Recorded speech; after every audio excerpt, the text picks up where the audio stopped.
I don't know what the problem of Africans is. Solely because our own African brothers in Democratic Republic of Congo decided to register their grievances on how they've been exploited, how they've been pushed to the wall, and now they are fighting back. We are calling them rebels. And because the Western media, the CNN, BBC, all of them are referring to them as rebels, African media, even their own country media, is still referring to them as rebels. These guys are not rebels. People who are fighting for their own freedom, you call them rebels. So these African political puppets in government offices who are doing the biddings of West and Europe, those are the people we should call what? Are they representing us, the people? They open the door wide for Europe, NATO, and UN for them to come and exploit and then steal our minerals, steal the African minerals, and take them to their country to develop their country. Now we are saying no to it. They are calling us rebels. See, if not be finish when UN, see Africans finish. If not that, UN and European powers are taking Africans for a ride.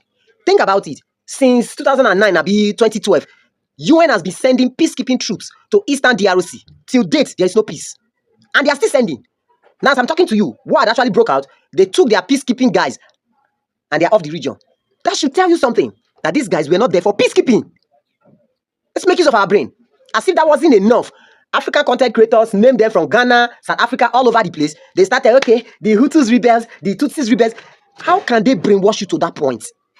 That we that are Africans, we begin to see our brothers fighting for their own survival, fighting for their own freedom as rebels.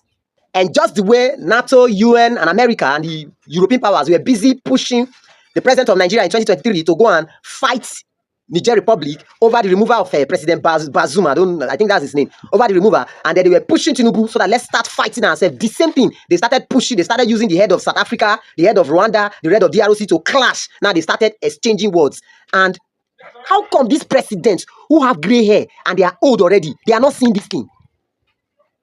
Now, as I'm talking to you, Rwanda and South Africa are busy trading words of war. We will fight back, we will do this, we are ready for any war, blah, blah, blah, blah, blah. What is all this? And at the end of the day, DRC's president came out and was urging his youth, please register in the army so that you can come and fight your fellow Africans, your fellow brothers who are Tutsis. Fight your fellow brothers who are in Rwanda. South Africa, you said, Ramaphosa, he's saying, yes, we are up to the task. You want to fight your own brother. It's a pity. And you find some citizens supporting them as Africans. So UN and European powers are trying to use the media to, twist the narrative to the world that Africans who are actually woken up and they are demanding for their own freedom, they are rebels. That's why if any group wake up today in Africa and say, no, we cannot take it anymore, and we say no to mineral resources looting, solid minerals looting, they will quickly tag you terrorist group, tag you rebel, tag your manners of names, and you see Africans buy into that nonsense. The annoying thing is that France, UN, name them America, Britain, and these European powers, they get these solid minerals from Africa free of charge. They come, they deceive us. They cause chaos in anywhere they've been able to discover these minerals.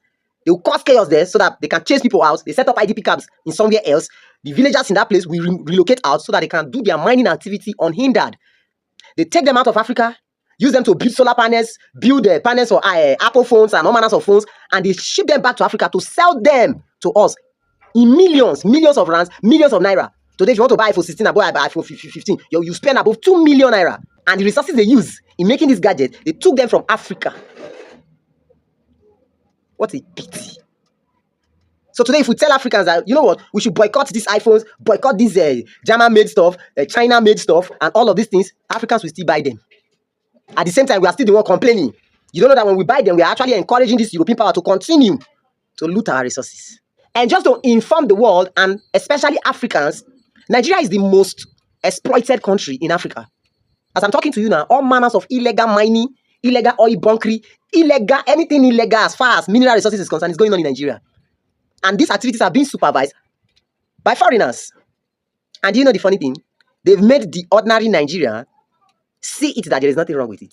So Nigerians cannot even vote, like the way the Tutsis are voting. It's not normal to us. In fact, we are not aiding it. We are helping these foreigners to mine our resources the more. And then Julius Malema is saying that Nigerians are resilient people, Nigerians are this. You can't oppress the Nigerian man. I'm sorry. To be honest, with all due respect, sir, I respect you so much, but it's not true. If Nigeria was to be Eastern Congo, Nigerians will still be docile. They will not revolt. They will not. They will be saying, "Only God will help us." So, till now, reason this one, they telling us, "Una go chichichi, una go chon chon chon." We know they pray. I no go fit follow now.